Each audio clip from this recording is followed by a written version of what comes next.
Les gens travaillent par habitude. Travailler par habitude nous envoie trop de difficultés. On ne travaille pas par habitude. Vous avez vu le nombre de bâtiments qui commencent à s'écrouler à Abidjan. Oui. Et je dis souvent que pour ne pas effrayer les gens, on va connaître encore des effondrements. Oh. Oui.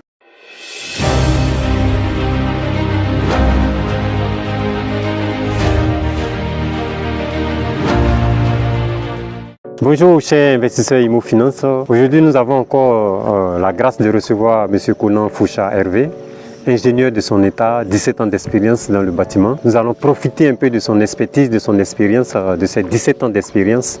Aujourd'hui nous allons intervenir sur un thème qui concerne la fondation. Parce qu'au niveau de la fondation, comme vous le savez, beaucoup de choses se jouent dans la fondation. Donc M. Konan, au niveau de la fondation, qui est-ce qu'il faut consulter? Le maçon ou l'ingénieur?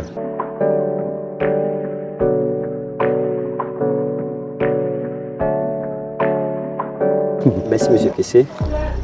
Je suis effectivement Konan Foucha Hervé, ingénieur bâtiment. C'est une question de priorité. Aujourd'hui on commence par la fondation. Je vais dire plus de façon dans le langage courant. Oui. Plus la fondation est solide, plus l'ouvrage qu'on bâtit sera solide. Pour une bonne fondation, il faut une étude de sol. Après l'étude. Voilà, moi c'est l'étude de sol. Puisque en Côte d'Ivoire, l'étude de sol est obligatoire pour les R+2 uniquement. Avant c'était les R+3. Mais avec les effondrements d'immeubles à Abidjan que nous avons tous constatés, que nous constatons tous, le ministère de la Construction et de l'Urbanisme a maintenant baissé aux immeubles R+2. Pour quelqu'un qui veut faire une maison basse de 4 pièces, est-ce qu'elle n'est pas obligée au vu de la loi, bien sûr, pour avoir son permis de construire, elle n'est pas obligée de faire l'étude de sol. Donc là, quand vous nous dites que la fondation est fonction des résultats de l'étude de sol, ça me fait un peu... Oui, en fait, je dis que ce n'est pas obligatoire, comme tu as dit dans la loi, mais c'est nécessaire.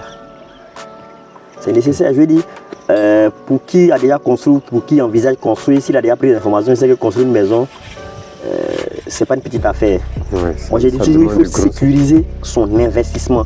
Et pour sécuriser son investissement, il faut prendre des dispositions. Au-delà de la loi, c'est celui qui investit son argent qui gagne ou qui perd. En tout cas. Donc l'étude de sol n'est pas obligatoire pour une villa, pour une maison basse, mais c'est nécessaire. Donc je dis pour que vous ayez la cohérence, pour que vous ayez les aptitudes d'une fondation en Côte d'Ivoire, c'est vrai que par habitude, souvent on a des difficultés à faire une bonne fondation. C'est-à-dire que celui qui n'a pas fait d'études de sol ne va pas être certain que sa fondation est correcte, même si on a pris le cas le plus défavorable. Je vous explique. Vous construisez, vous avez un voisin qui construit sa villa, qui a fait une étude de sol. Quand on a fait son étude de béton en fonction des caractéristiques de sa maison qu'il veut bâtir, de son ouvrage qu'il veut bâtir, on lui a dit qu'il veut aller à 1,50 m ou 1,20 m par rapport à ce qu'il veut faire.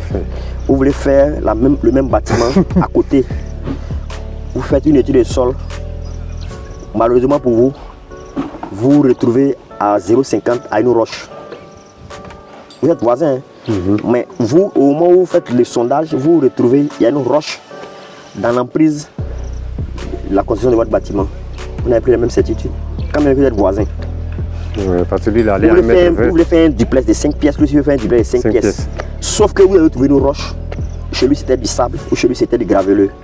Donc du coup, d'un terrain à un autre, on peut avoir des difficultés sur le terrain, on peut avoir une caractéristique de sol. C'est pour ça qu'il est nécessaire de s'assurer, de se rassurer et de faire des études de sol. Quand vous avez des études de sol, en fonction de la roche, là on vous dit, si vous cassez la roche, à partir de 1 mètre, vous avez le bon sol.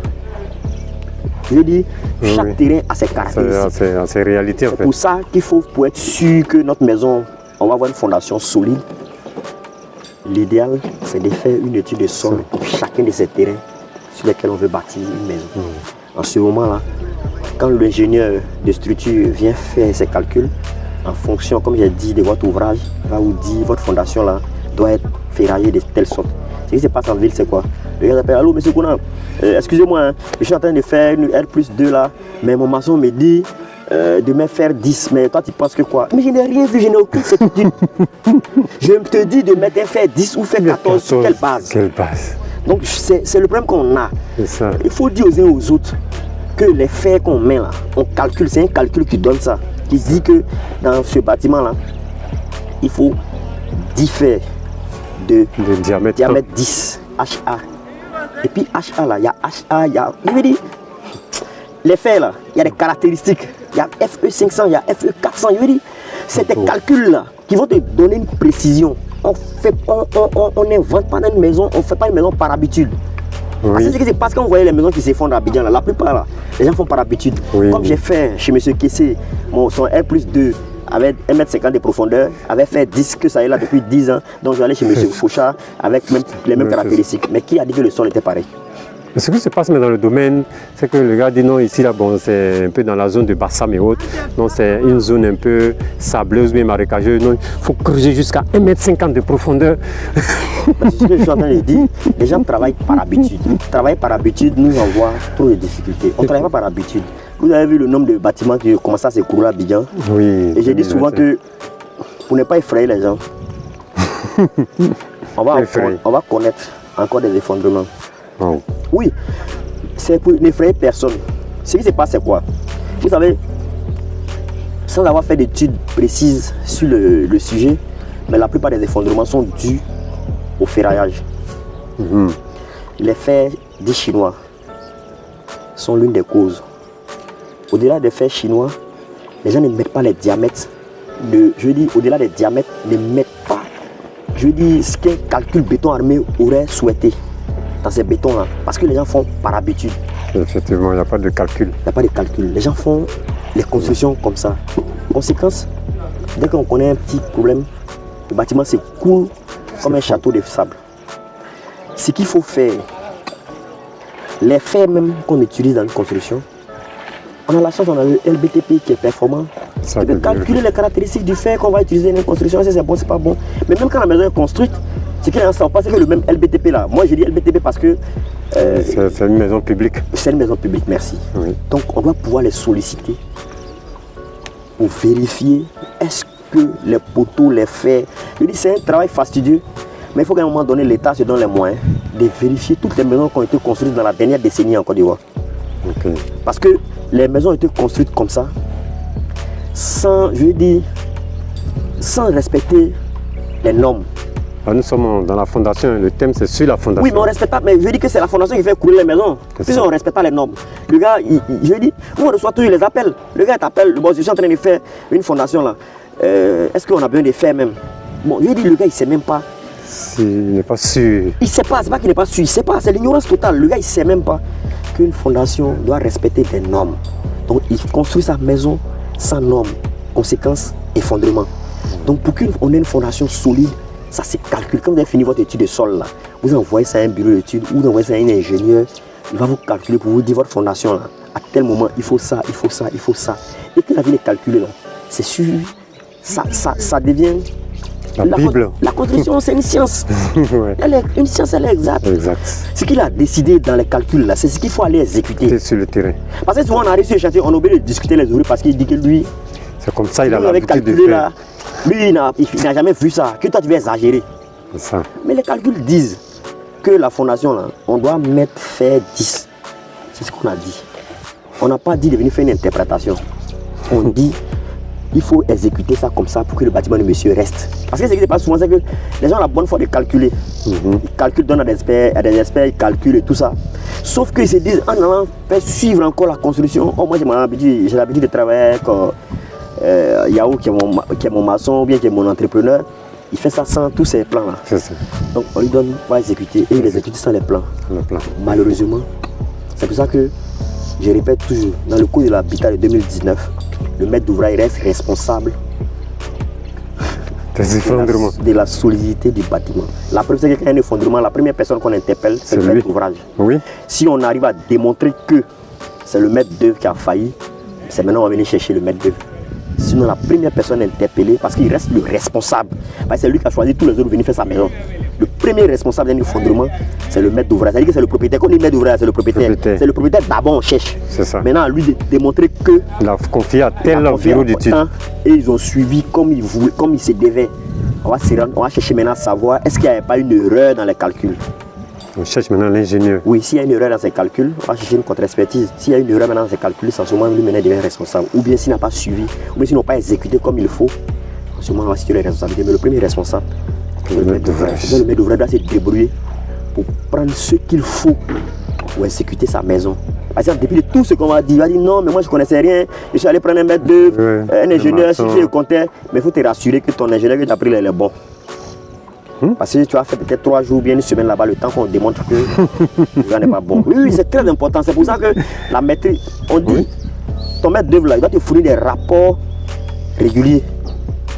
Pour dire, je suis allé constater, c'est bon. Je suis allé constater, c'est pas bon.